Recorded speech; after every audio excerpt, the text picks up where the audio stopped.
Halo, perkenalkan saya Rizka Hafifah dan pada video kali ini saya akan membahas satu aspek penting dari perekonomian di Indonesia, yaitu sektor pertanian. Pada sektor pertanian ini khususnya pada sektor perkebunan, dan kita lihat bagaimana teknologi digital dapat mempercepat transformasi, meningkatkan produktivitas, serta memperbaiki rantai nilai. Pertanian di Indonesia bukan hanya soal sawah dan ladang juga. Ada jutaan keluarga yang menggantungkan hidup pada berbagai subsektor. Ada tanaman pangan, peternakan, dan juga perkebunan seperti kelapa sawit, karet, dan kopi. Menurut sensus pertanian pada tahun 2023, ada sekitar 10,88 juta rumah tangga yang mengusahakan subsektor perkebunan di Indonesia.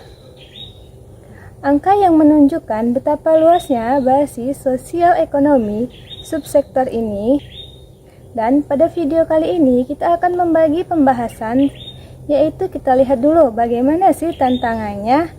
Lalu kita lihat bagaimana teknologi digital dapat menjawab tantangan itu dalam 3 bidang utama, yaitu produktivitas, distribusi, dan pemasaran. Kemudian nanti kita akan mencontohkan beberapa penerapan nyata, dan terakhir kita tutup dengan refleksi dan ajakan yang jelas.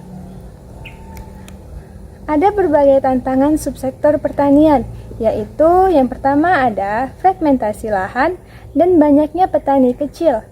Ada banyak perkebunan yang dikelola dalam skala mikro atau kecil dengan akses pengetahuan dan modal yang terbatas. Hal ini juga dapat menyulitkan penerapan teknologi dan standarisasi kualitas produk. Yang kedua, ada produktivitas yang belum maksimal. Meski di Indonesia merupakan produsen besar beberapa komoditas, yaitu kelapa sawit sebagai salah satu contohnya, terdapat potensi efisiensi yang belum tergarap baik karena teknik budidaya, pengendalian hama maupun pemupukan yang belum optimal. Dan yang ketiga ada rantai pasok yang panjang dan kurang transparan dari kebun ke pabrik. Ada terdapat banyak perantara, data produksi dan asal-usul komoditas seringkali tidak terdigitalisasi sehingga sulit memastikan keterlusuran dan menambah nilai produk. Dan selanjutnya ada akses pasar dan harga yang fluktuatif. Ada petani kecil yang seringkali menerima harga di tingkat paling bawah karena informasi pasar tidak merata serta keterbatasan akses ke pemasaran yang lebih menguntungkan. Yang kelima ada kendala infrastruktur digital dan literasi, yaitu seperti jaringan internet dan keterampilan digital yang belum merata, terutama ini di daerah terpencil, sehingga mengadopsi solusi digital yang membutuhkan investasi dan non-teknis seperti pelatihan dan konektivitas. Nah, mengingat tantangan-tantangan ini, ada transformasi yang efektif harus bersifat holistik. Teknologi saja tidak cukup tanpa kebijakan, pembiayaan, dan kapasitas manusia di lapangan. Dan pada bagian ini kita akan membahas bagaimana sih teknologi digital dapat mengatasi tantangan.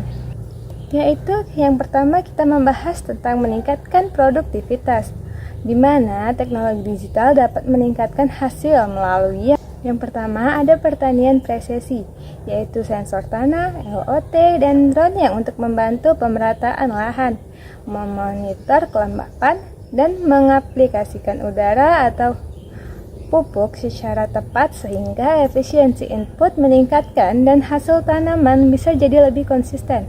Yang kedua ada sistem rekomendasi data, dan ini aplikasi yang memproses data cuaca, tanah, dan riwayat panen dapat memberikan rekomendasi waktu tanam, dosis pupuk, serta tindakan pengendalian hama.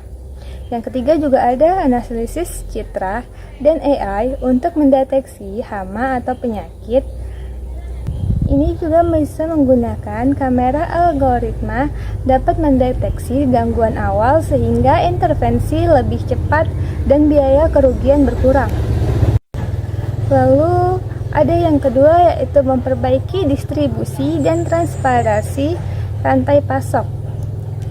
Yang pertama yaitu untuk mencatat asal-usul atau kemampuan penelusuran dengan blockchain atau platform data gagal, sehingga pembeli dalam negeri dan ekspor dapat memverifikasi praktik, keinginan, dan kelayakan sertifikasi. Dan yang kedua ada platform logistik dan pasar B2B. Ini untuk mengurangi peran perantara yang tidak efisien, memperpendek rantai, dan menurunkan banyak transaksi. Yang ketiga ada sistem informasi pasar real time. Ini juga termasuk harga, kuantitas, dan permintaan terupdate sebagai membantu petani memilih waktu penjualan yang lebih menguntungkan. Nah, dengan proyek program pendanaan dan dukungan teknis, ini juga bisa membuat intervensi sistematik pada rantai pasok dapat meningkatkan inklusivitas dan ketahanan pasokan. Lalu yang ketiga ada memperluas pemasaran dan akses keuangan. Nah, digital memberikan akses pasar yang sebelumnya sulit dijangkau. Seperti yang pertama ada marketplace digital untuk produk perkebunan. Ini juga memungkinkan petani atau pengelola koperasi untuk menjual langsung ke pembeli domestik maupun internasional. Nah, yang kedua ada fintech agraria. Ini juga bisa merupakan data produksi digital dan dapat menjadi dasar kredit mikro yang lebih adil untuk riwayat penjualan dan produktivitas menjadi jaminan alternatif akses bagi modal. Yang ketiga ada platform edukasi dan pelatihan online. Ini juga dapat membuat literasi agronomi dan manajemen usaha bagi generasi muda di perkebunan. Ada beberapa contoh nyata penerapan teknologi di perkebunan, khususnya di perkebunan sawit. Di Indonesia sudah ada langkah nyata untuk menuju digitalisasi perkebunan. Yang pertama ada digitalisasi sawit.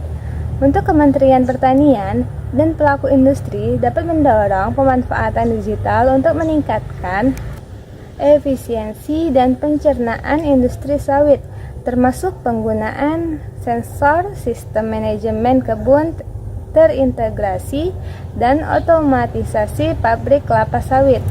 Ini juga bisa menunjukkan dukungan kebijakan terhadap transformasi digital pada skala industri. Dan yang kedua ada platform data dan proyek percontohan. Program-program yang dibina oleh kementerian dan lembaga internasional mencoba menggabungkan data petani, pelatihan, dan akses pasar atau keuangan sehingga manfaat digital sampai petani kecil. Hasil awal ini menunjukkan peningkatan keterhubungan dan peluang pemasaran yang bisa menjadi lebih baik. Dan yang ketiga ada teknologi spesifik untuk komoditas. Ada studi dan proyek LOT pada kopi dan komoditas lain yang bisa membuktikan potensi smart farming di lahan perkebunan kecil. Penerapan sederhana ini juga seperti sensor kelembapan atau irigasi otomatis atau aplikasi rekomendasi pemupukan yang sudah memberikan dampak produktivitas di lokasi. Kita sampai pada intinya, teknologi digital bukanlah solusi ajaib, melainkan alat yang kuat bila dikombinasikan dengan kebijakan pro petani. Ada infrastruktur yang memadai dan program pelatihan yang serius untuk subsektor perkebunan yang memberikan kontribusi nyata pada PDB produk domestik bruto dan menjadi sumber penghidupan jutaan rumah tangga. Digitalisasi berarti peluang peningkatan nilai, transparansi, dan kemiskinan. Satu publikasi analisis PDB berarti peluang untuk menunjukkan bahwa subsektor perkebunan merupakan salah satu kontributor utama terhadap PDB pertanian, menekankan pentingnya fokus transformasi pada subsektor ini. Nah, kita di sini juga ada ajakan untuk membuat kebijakan untuk mendorong sinergi antara infrastruktur seperti internet, kebijakan insentif, dan program lapangan pelatihan. Untuk usaha dan startup, arahkan solusi pada masalah nyata petani kecil, keterjangkauan, kemudahan kegunaan, dan integrasi layanan. Untuk petani dan kelompok tani, cobalah platform digital yang mudah diakses, mulai dari pencatatan sederhana hingga digabungkan dengan koperasi digital, karena data hari ini bisa jadi modal untuk akses pembiayaan pasar esok hari. Terima kasih sudah menonton.